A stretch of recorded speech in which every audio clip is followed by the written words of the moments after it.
बिस्मिल्लाहिर्रहमानिर्रहीम। अस्सलाम वालेकुम। कैसे हैं आप सब लोग? आई होप आप लोग ठीक होंगे। अल्लाह का शुक्र है हम लोग भी बिल्कुल ठीक हैं। Welcome back to my channel. काफ़ी टाइम बाद मैं व्लॉग स्टार्ट कर रही हूँ। रूटीन जो है वो एक रिदम में आ ही नहीं रही।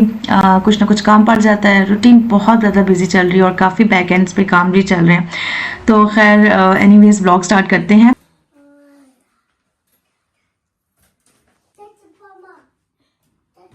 तो यहाँ पे मैं बच्चों को स्कूल ड्रॉप करने जा रही थी और इस टाइम मैं टैक्सी का वेट कर रही थी। बारिश बहुत ज़्यादा हो रही थी और ठंड बहुत ही ज़्यादा थी। हस्बैंड को किसी काम के सिलसिले में जाना था आउट ऑफ सिटी, तो बस वो गए हुए थे। तो यहाँ पे जो है बस मैं सुबह सुबह वेट कर रही थी टैक्सी का।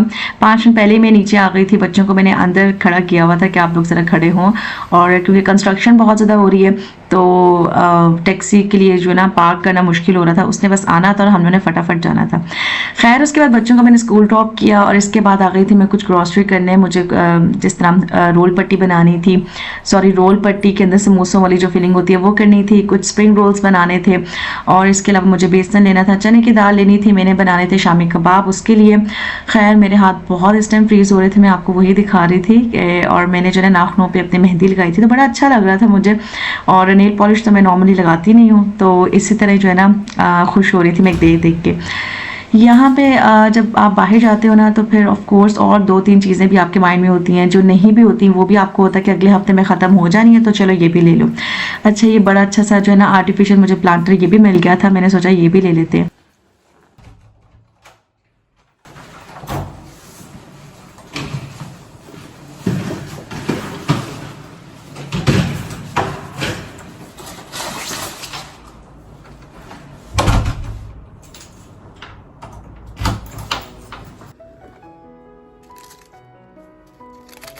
अच्छा मेरा काफ़ी दिनों से गला भी बहुत ज़्यादा ख़राब था। आई थिंक टॉन्सिल्स थे या क्या था, बट एक्यूट किस्म के जो है ना गला ख़राब था, जिसकी वजह से मैं वॉइस ओवर भी नहीं कर रही थी।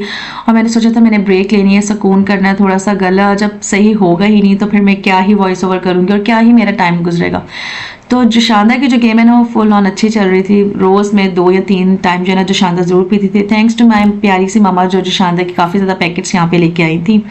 तो इसी तरह जो है ना गुजारा हो रहा था। नाश्ता मैंने अभी नहीं किया था, पहले मैंने सोचा मैं जोशांदा पीऊँगी, आराम से बैठूँगी। मैं सुबह सुबह भागम दौड़ जो है ना स्टार्ट हो जाती है तो सुकून से मी टाइम करने का टाइम ही नहीं मिलता। इस टाइम जो है मैं बस अब जोशांदा पी के आ गई थी और किचन को समेट रही थी और साथ ही साथ जो है ना नाश्ता अपना बनाने लगी थी।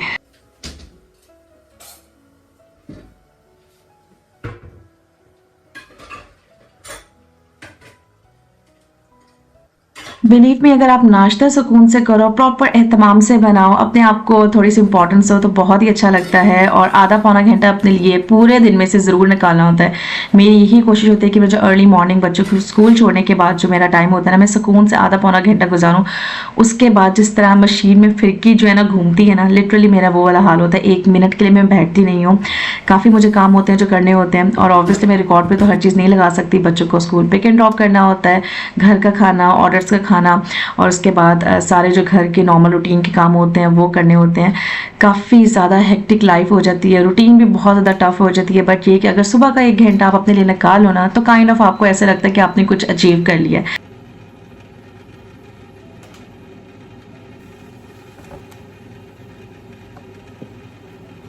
अपनी अपनी कैपेसिटी में रह के ना थोड़ा बहुत अपना ख्याल ज़रूर रखना चाहिए, क्योंकि सबसे पहले आप ही हैं जिन्होंने अपना ख्याल रखना है। बहुत से जो है ना मुझे लेडीज़ मैसेज करके कहती हैं कि हम अपना ख्याल कैसे रखें या अपने आप को इम्पोर्टेंस कैसे दें। तो बिलीव मी, जब तक आप अपने आप को इम्पोर्टेंस ही नहीं ना, दुनिया का कोई इंसान, इवन आपके बच्चे, आपके शौहर, आपके अपने पेरेंट्स, कोई भी आपके सिबलिंग्स हो जाए, ये आपके इमीडिएट सारे रिश्ते हैं। इसके अलावा जो एक्सटर्नल आपके फैक्टर्स होते हैं, आपके रिलेटिव्स होते हैं, वो भी आपको कोई इंपॉर्टेंस नहीं देंगे, क्योंकि ये दुनिया है ही ऐसी तल्ख है। अपने लिए खुद ही आपको स्टैंड लेना पड़ता है। एनीवेज इस टॉपिक पे ज़रूर हम लोग बात करेंगे, बट सुबह का टाइम आप लोग ज़रूर एग्री करेंगे मेरे से, बहुत एक अच्छा टाइम होता है, सुकून वाला टाइम होता है। और उसमें ये जो है ना, कोई आप मोबाइल देख लें, स्क्रोलिंग कर लें, कोई अच्छी सी बुक पढ़ लें, कोई ड्रामा देख लें, कोई पॉडकास्ट सुन लें, टू बी ऑनेस्ट बहुत रिलीफ मिलता है। और बाकी का टाइम तो ऑब्वियसली आपकी रिस्पॉन्सिबिलिटीज़ हैं as a mother, as a housewife या होम मेकर, आपको वो करनी है, या अगर आप जॉब भी कर रहे हैं तो भी आपको करनी है। अच्छा, अब आते हैं आज के टॉपिक के ऊपर। काफ़ी लोग मुझसे जो है क्वेश्चंस कर रहे थे लेटेस्ट मेरी पोस्ट पे, जो मेरी पुरानी वीडियोस भी हैं उन पे भी कमेंट्स मुझे आ रहे थे कि आप बताएं कि आपने यूरोप में अपना बिजनेस कैसे स्टार्ट किया।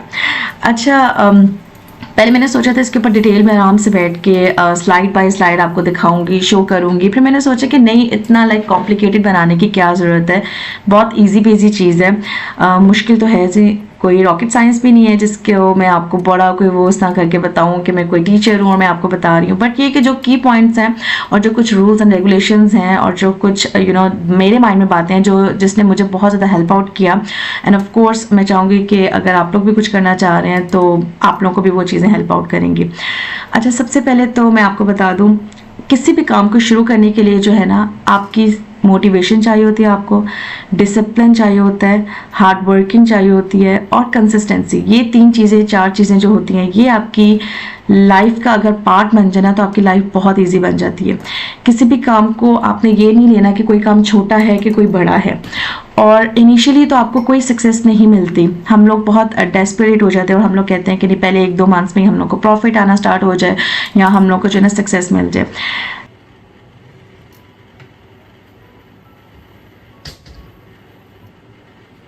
तो सक्सेस मिलने का या जो रिवॉर्ड मिलने का टाइम होता है ना, वो आपको मेहनत के बाद ही आता है। और मेहनत कोई ऐसी मेहनत नहीं होती कि बिल्कुल आपने 2 घंटे टाइम दिया, आपने 4 घंटे टाइम दिया एक चीज़ को। मेहनत ये होती है कि रेगुलरली हर रोज़ लगातार आपको 3 से 4 घंटे, 5 घंटे एटलीस्ट अपने बिजनेस को, अपने जो भी आप काम कर रहे हैं उसको ज़रूर देने चाहिए। और by the end of the day आपने एक माइंड में कैलकुलेशन बनानी होती है कि आपको आज के दिन आपने क्या प्रोडक्टिव काम किया और आपको उसका कैसा रिवॉर्ड मिला।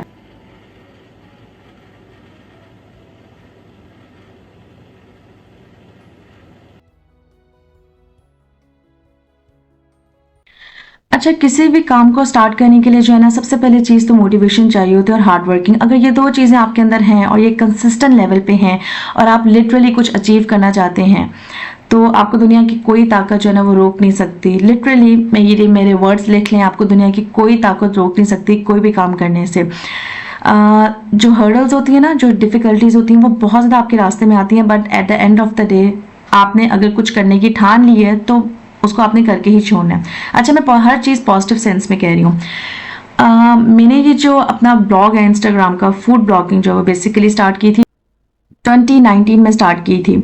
तो इनिशियली तो बस मैं जो खाने बनाती थी, ऑब्वियसली बहुत फैंसी नहीं होता था, बट जो घर में बन रहा है उसको आपने पोस्ट कर दिया, फिर आपने हैशटैग्स लगाए, फिर आपने थोड़ी बहुत मार्केटिंग की, अपने फ्रेंड्स को बोला इनिशियली, क्योंकि आपके पास बजट इतना नहीं होता, बट स्टिल आप अपने फ्रेंड्स को, फैमिली को बोलते हो कि लाइक करें, शेयर करें, या फिर ये कि हमें फॉलो करें, सब्सक्राइब करें, वही वाली जो सारी चीज़ें होती हैं जो हर कोई इंसान कह रहा होता है। सबसे पहले तो मैंने वो स्टार्ट किया। उसके बाद ये कि आहिस्ता आहिस्ता इसके अंदर कंसिस्टेंसी आती गई और मुझे मज़ा आता गया। रोज़ाना मैं कुछ ना कुछ नया बनाती थी और उसको पोस्ट करती थी, और फिर आहिस्ता आहिस्ता आपको पता है इंस्टाग्राम पे भी फ्रेंड्स बनते गए, और ब्लॉगर्स जो हैं, जो दूसरे फूड ब्लॉगर्स हैं, वो भी काम कर रहे थे। फिर हम लोग कोलैबोरेशंस करते थे, आपस में एक डिश डिसाइड कर ली और फिर उसके अकॉर्डिंगली जो है ना, जैसे रमज़ान आ रहा है आजकल, सॉरी 1 महीने तक आ रहा है रमज़ान, तो उसके हिसाब से रेसिपीज़ हम लोग बनाते थे एक चीज़, और फिर वो अपने अपने हर कोई वे में बनाता था और उसको पोस्ट करता था, और इसी तरह एंगेजमेंट हर बंदा शो करता था और लाइक्स आते थे एंड ऑल दैट। और फिर इसी तरह रील्स तक ये सिलसिला पहुंचा, और आहिस्ता आहिस्ता फिर ये कि जब आप एक कंसिस्टेंटली काम कर रहे होते हैं ना, आपके फॉलोवर्स भी बढ़ते हैं और ऑब्वियसली लोगों के पास जो है ना आपका पेज शो होना स्टार्ट हो जाता है। तो ये जर्नी थी छोटी सी। अच्छा, अब आ जाते हैं फूड ऑर्डर्स की तरफ। काफ़ी ज़्यादा बहुत लोग मुझसे ये क्वेश्चंस करते हैं कि आपने फूड ऑर्डर्स कैसे लिए। अच्छा, मैं जिस तरह बता रही थी कि मैं हूँ एक डिज़ाइनर, मैं इंटीरियर डिज़ाइनर हूँ बेसिकली। तो डिज़ाइनिंग का शौक़ मुझे हमेशा से था, और मैं जब भी फूड को एक्सप्लोर करती थी, कोई भी रेसिपी क्रिएट करती थी, तो मैं उसके अंदर थोड़ी बहुत अपनी इनपुट ज़रूर डालती थी। मैं डिज़ाइनर हूँ तो मैं उस हिसाब से बैकग्राउंड को अच्छा से डिज़ाइन कर देना। जब तक आपका फूड प्रेजेंटेशन अच्छी नहीं होगी तब तक कोई भी बंदा अट्रैक्ट नहीं होगा।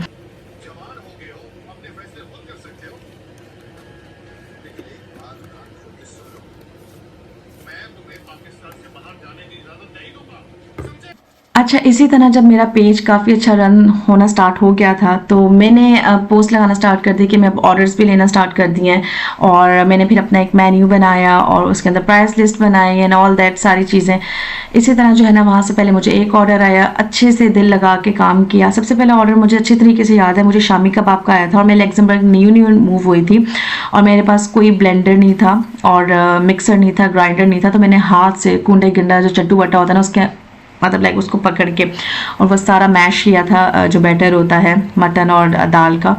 तो मैंने इस तरह से कबाब बनाए थे और बाद में मेरे हाथों का सत्यानाश हो गया था, बट स्टिल मेहनत की तो उसका रिजल्ट भी आया। और फिर एक बंदे को पता चला तो फिर उसने दूसरे से जिक्र किया, फिर तीसरे से जिक्र किया। इस तरह से चीज़ें सर्कुलेट होती गई और फिर मैंने इसके ऊपर ढेर सारा वर्किंग स्टार्ट कर दी। और सबसे इंपॉर्टेंट चीज़ जो मैंने अपने घर के ऊपर इन्वेस्ट किया, अपने किचन के ऊपर इन्वेस्ट किया, मैंने सबसे पहले ग्राइंडर लिया, मैंने ब्लेंडर लिया, मैंने अच्छी सी छुरियाँ ली 3-4। और इसके अलावा जैसा ग्राइंडर होता है या फिर ब्लेंडर होता है, ये दोनों इंपॉर्टेंट चीज़ें होती हैं जो आपके घर में हर टाइम लाजमी होनी चाहिए। अगर आपको फटाफट ऑर्डर आ गया बिरयानी बनाने का और अगर मसाला है आपके पास, आपने मसाला बनाया हुआ है, तो उसको ढेर सारा भूनने से बेहतर है कि आप उसको ब्लेंडर करें अच्छे से भूनने के बाद, और ये कि वो आपका मसाला रेडी हो जाता है, आपको काफ़ी ज़्यादा टाइम जो है ना बच जाता है। इसी तरह जब लहसुन अदरक पीसने की बारी आती है तो वो भी फिर आप थोड़ा सा स्टॉक में रख सकते हैं। छोटी छोटी चीज़ों पे अगर आपने इन्वेस्ट कर ली है स्टार्टिंग में, जब आपने किचन का बिजनेस रन करना है, तो उसके आपको बहुत लॉन्ग टर्म बेनिफिट्स मिलते हैं।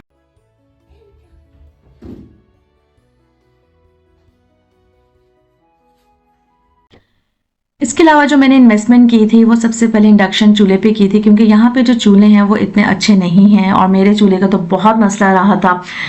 इसलिए मैंने जो है ना इंडक्शन ले लिया था। उसकी वजह से मेरी लाइफ काफ़ी इजी हो गई थी। सबसे पहले तो जो ब्लेंडर आ गया, ब्लेंडर आपके पास लाजमी होना चाहिए। उसके बाद ग्राइंडर आ गया, वो भी लाजमी होना चाहिए मसाले वगैरह पीसने के लिए, फटाफट काम करने के लिए। और दूसरा ये कि लहसुन अगर आपने पीसना है, वो चटनी वहाँ बनानी है, वो उसके लिए आपके पास ये बहुत ज़्यादा ब्लेंडर का होना ज़रूरी है। अगर आपने मसाले को फटाफट ब्लेंड करना है तो उसके लिए भी आपके लिए ब्लेंडर होना, अच्छे से इन्वेस्ट कर लें। अगर आप कैनवुड का ले लें, फिलिप्स का ले लें, किसी भी किसी भी ब्रांड का ले लें, अच्छा लें, लेकिन ये कि आपको ज़रा लॉन्ग टर्म के लिए वो आप उसको यूटिलाइज़ कर सकें। 2-3 अच्छी छुरियाँ आपके पास ज़रूर होनी चाहिए। ब्रेड के लिए अलग छुरी होनी चाहिए, आपकी मीट जो प्रोडक्ट्स होती हैं, वेजिटेबल्स जो होती हैं, उसके लिए अलग छुरी होनी चाहिए। और दूसरा ये कि जो आपके पास अगर आप देख लें कि आपके पास कितने क्वांटिटी में लोग ऑर्डर कर रहे हैं, उस हिसाब से आपने पतीले या पॉट्स वगैरह या पैन वगैरह जो है उसमें भी इन्वेस्ट करना बहुत ज़रूरी है। क्योंकि जो चावल है वो खुले बर्तन में बनता है और इस तरह का, जैसा मेरे सामने कढ़ाई से आगे पड़ी है, इस तरह से अगर खुला बर्तन हो ना, खुले मुँह वाला बर्तन, तो उसमें चावल जो है ना वो बहुत अच्छे बनते हैं। काफ़ी ज़्यादा बर्तन जो मैं पाकिस्तान से लेके आई थी, क्योंकि यहाँ के बर्तन मुझे ऐसा लगता है हमारी देसी कुकिंग के लिए सूटेबल नहीं है, तो मैं वहाँ से मैंने काफ़ी बर्तन में जो है ना वो लेके आई थी।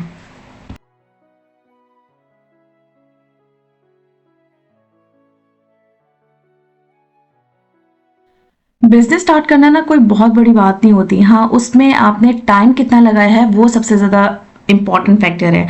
आपने उसकी कितनी मार्केटिंग की है, आपने कितने लोगों को बताया है, आपने अपने इंस्टाग्राम, यूट्यूब या जो भी आपका अकाउंट है सोशल मीडिया, आपने उसके ऊपर कितनी पब्लिसिटी की है, कितनी मार्केटिंग की है। उसके ऊपर भी एक बजट आपका होता है, जिसमें ये होता है कि आपने जो है ना कंसिस्टेंसी से मार्केटिंग उसकी करनी है, लोगों को बताना है। और सबसे बड़ी बात, हाइजेनिक होना चाहिए आपका खाना। काफ़ी ज़्यादा लोग काम कर रहे हैं यहाँ पर भी, बट स्टिल जिसका हाइजेनिक लेवल बहुत अच्छा है, प्रेजेंटेशन बहुत अच्छी है, कस्टमर सर्विस बहुत अच्छी है, रिव्यूज़ जो अच्छे मतलब लाइक आपको मिल रहे हैं कि हाँ आपका खाना बहुत अच्छा है, पैकेजिंग बहुत अच्छी है, ये सारी चीज़ें बहुत ज़्यादा मैटर करती हैं। खाली खाना अच्छा बनाना ही आर्ट नहीं होता, उसकी अच्छी से पैकेजिंग करना, उसको अच्छे से लाइक प्रेजेंटेशन उसकी अच्छी होनी चाहिए और प्रॉपर डिलीवरी टाइम पे पहुंच जाए, वो चीज़ अच्छी होनी चाहिए। ये चीज़ बहुत ज़्यादा मैटर करती है। और समटाइम्स बरकत अल्लाह ताला ज़रूर डाल देते हैं। अगर आप जिस तरह बिरयानी के साथ रायता फ्री में दे दें या कभी कभी चटनी फ्री में दे दें कबाबों के साथ, इस तरह से भी बहुत ज़्यादा आपको फ़ायदा मिलता है। और कस्टमर जो होता है ऑफ कोर्स वो आपका बहुत ज़्यादा खुश होता है और यही सबको चाहिए। हम लोगों को भी अगर कोई चीज़ एक के साथ एक फ्री मिल जाए तो हम लोगों को भी बहुत खुशी होती है। और इसके अलावा कोई रॉकेट साइंस नहीं है, nothing is difficult, everything matters is कि आप लोग अपने आप को कितना कंसिस्टेंट रखते हैं, कितना अपने आप को परसिस्टेंस रखते हैं और कितनी आप एफर्ट पुट इन करते हैं। बहुत सी चीज़ें ऐसी होती हैं जो इंसान को डिमोटिवेट करती हैं लाइफ के साथ साथ, बट एट द एंड होता ही है कि अगर आप कंसिस्टेंटली सारे काम कर रहे हो ना तो ईजी हो जाता है। और कोई क्वेश्चन होगा तो मुझे ज़रूर कमेंट सेक्शन में बताइएगा। इसके अलावा कोई किचन के अंदर कोई ढेर सारी चीज़ें नहीं चाहिए होती जिसके लिए आपको मतलब लाइक ज़रूरत पड़े। 4-5 चीज़ें हैं। इसके अलावा अच्छा सा एक मार्कर ले लें और थैंक यू का एक नोट बना दें, ठीक है, साथ बता दें। और अगर बहुत ही अगर आपने हाई लेवल का करना है तो आप लोग साथ में ये भी लिख सकते हैं कि इंग्रेडिएंट्स क्या हैं इसके अंदर और ये सारी चीज़ें, ठीक है। फीडबैक ज़रूर दीजिएगा और इंशाल्लाह नेक्स्ट वीडियो में मुलाकात होती है। अपना बहुत ज़्यादा ख्याल रखें। Take care. अल्लाह हाफ़िज़।